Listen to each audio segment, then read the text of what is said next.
Hello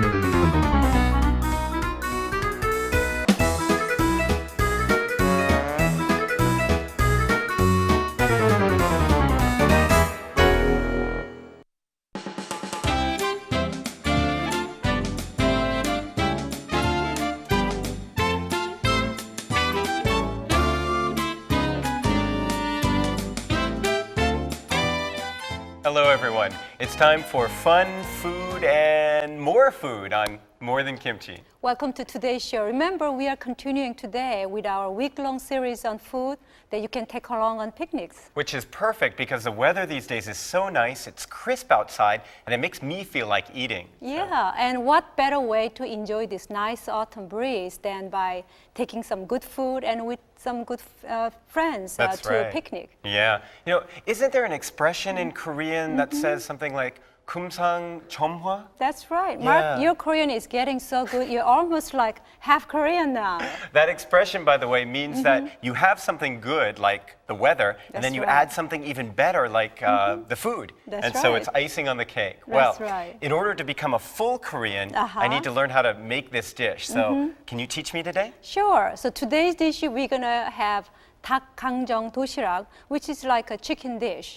Okay. And kangjang means you first fry the chicken and then make some special sauce and you cook again with the sauce. Wow, it sounds kind of complex. We better get started right away.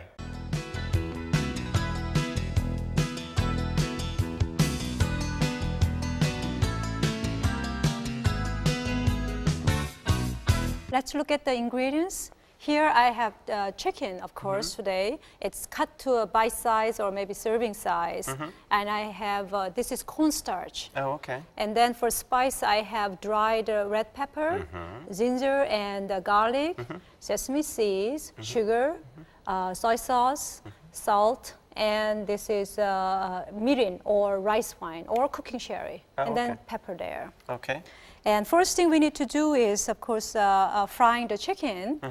And before we fry, I need to put the, could you pass the salt and pepper, please? Okay.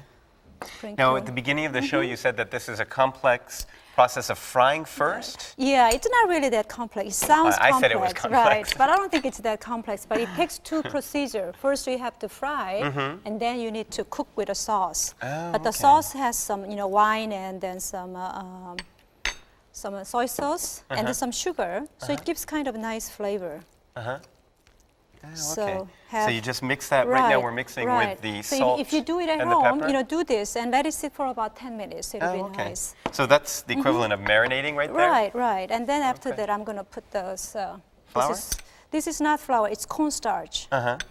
Just a plain cornstarch before you boil. I mean, before you fry. Sorry. And then just. You're mixing it together there? Right. Oh, okay. So you're just, I see. You're just powdering it. Right. There. So that's almost like a batter. Okay. But I think cornstarch makes it crispier than regular flour. And you are not making batter, just plain cornstarch. You just mix it. All right. Okay. I feel like I should help you here. I'm always just talking and you're doing all the cooking. Okay. That's pretty good. Now, next time, I think the oil is pretty hot here already. We're going to fry first. Okay. All right. So it's just the same as how you would make, you know, fried chicken. Oh, okay. So when you make fried chicken, then would you add this cornstarch? Sure. You know, sometimes you use flour with some spice sometimes, but you can use cornstarch. Cornstarch definitely make the skin, I mean the batter crispier after you fry. Yes. Oh, okay. I have to make a confession to you. I've never made fried chicken before. So. Except can of tuna, right? That's right. So while it's frying, I'm going to prepare the spice that I'm going to stir fry later. Okay. This is dry pepper. Why don't I help you cut some of these? Okay. We're just cut a couple of those. Okay, actually, you know what? That one doesn't look too pretty. Oh, well, that's okay. It doesn't matter. Okay. And this is garlic. You're just making a big slice, and you are not really eating them. It just gives the flavor in the sauce. So I have garlic and then ginger. Okay. Maybe I cut these too small. Oh yeah, make it a little bigger. Okay. That'll be fine too. Okay. Let's put it on this corner. Okay. Now I've noticed that Koreans really like red peppers a lot. Yeah, and these, you know, we are not really eating this red pepper, but when you cook together, it just gives a nice hot hint of hot flavors. Okay. And right now, if you walk around Seoul or the countryside in Korea, you can see people drying red peppers, right? Yeah. To me, that's one of the images of Korea. Is you look in front of people's houses, and they have the red peppers all spread out. And they call it 태양고추 because you are naturally drying with the sun. Oh. It's supposed to be best flavor. Oh, okay. So sun-dried red peppers. That's right. Now, when you make, frying chicken or anything that you fry, if you fry twice, it's supposed to be crispier. So I'm going to take it out and then fry one more time. Oh, really? Huh. Oh, that's interesting. There. So how long do you leave it out for? Just a little bit? No, just a little bit until the oil gets hotter again. And you don't have to add any more flour or anything? But just wait until the oil gets a little bit hotter. Oh, okay. How's it doing there? Really good. Okay, so we're cooling down the oil right now. No, the other way. Oh, you're heating the oil? Heating it, yeah. Oh. And then you just to fry one more time. Oh, okay. Oh, I see. So that way the skin will be a lot crispier. Oh, okay.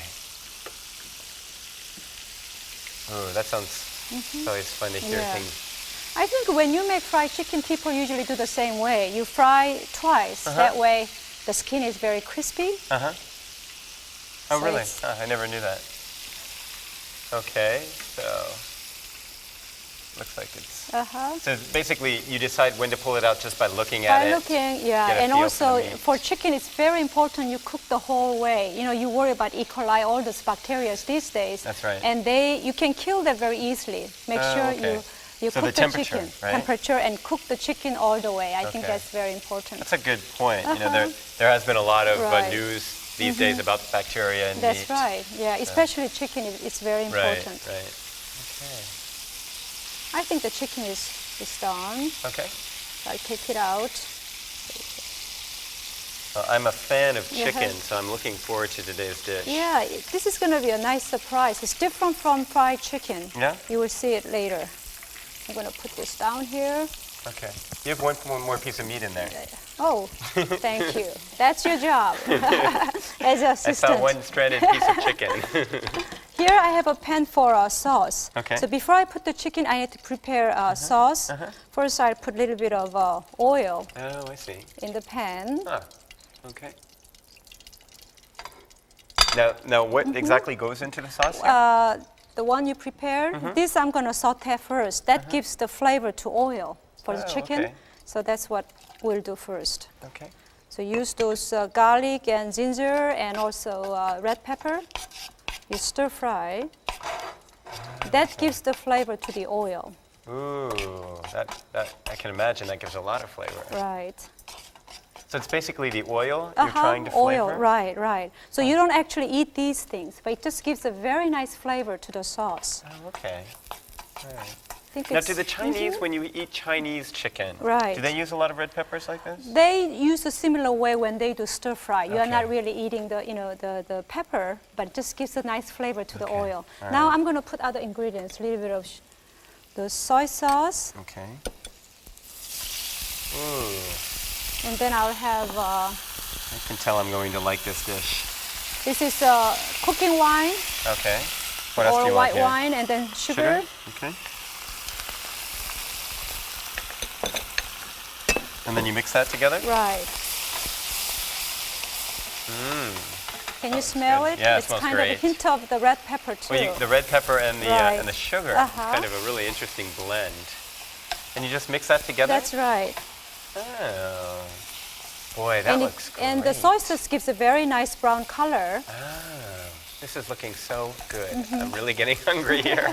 And then, of course, the garlic and ginger is a very nice addition to chicken meat. Oh, okay. Wow. Now, are some peppers actually hotter than others? Well, dried pepper, you are not actually chewing on it, but it really gives a very nice hot flavor to the chicken. Okay. And some of you who do not really care for hot flavor, don't worry about it. Just gives you a hint. And when you cook, you're gonna smell the pepper, but the flavor isn't that strong, so you don't have to worry I've about actually it. heard that there's an expression in Korean that says the smallest pepper is the hottest. That's true. But right? is that true though? Well, I don't know. I've always wanted to do a They taste use it test. usually on people. You know, Okay. people who are small, don't worry. Right. You are the smartest. That's Oh, what it okay. is. All right. Now this is all done. Ooh. And you can tell with this brown colors, the sauce gives a nice shiny thing. Oh, okay. And one way by doing this, you don't really taste those fried chicken. It just gives a nice flavor with the sauce. Okay. So now we're gonna So we're all assemble. done here? All done here. This looks so good. Okay. So this is easy to take on a picnic as Oh, well, sure. right? And the good food you can, bring with this would be perhaps cucumber salad, because the vinegar flavor and this chicken and a little bit of oil, it gives a nice flavor. Wow. And then this for decoration, I'll use it. Of course, you don't have to eat it. But some garlic and garlics might be a good thing. Well, I know that a lot of people in the West like to Uh-huh. eat fried garlic like this. Right, not the red pepper though. Yeah. Oh, that looks so nice. All right. Wow. I am very much looking forward to the tasting part of this show today. But before we do that, it's time for the question of the day. So here it is. What we call chicken today was originally known as jungle fowl in this country.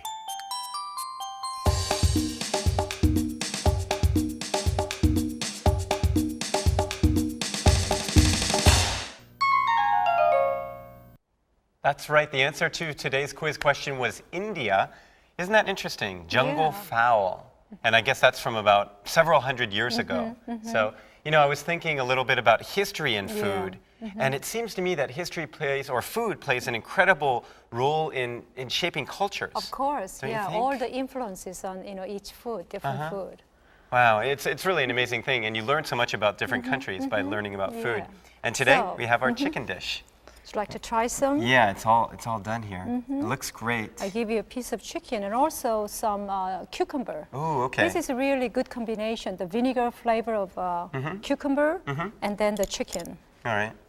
How does that work? Well, the chicken was fried once and then you have a sauce. So the flavor of sweet and some, actually the oily flavor. And then this vinegar flavor, I think, goes very well. All right, let me give this a try here. The cucumbers were kind of sticking together, so I had to get them off with my fingers, excuse that. But here we go. Has bone inside.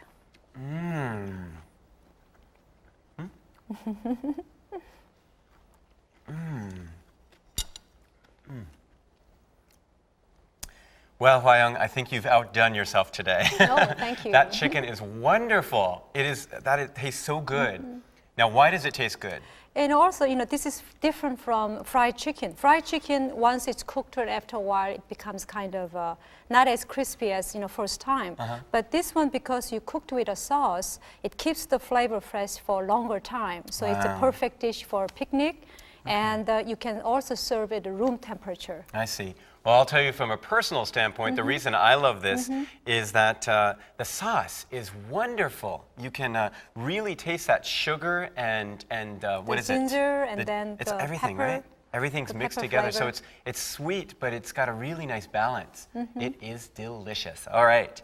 Well, I feel really glad that we've learned how to make this chicken dish today. I hope you can try to make it at home and maybe take it on a picnic. Hwayoung, thank you very much. You're welcome. We'll see you next time. Bye-bye. Bye-bye.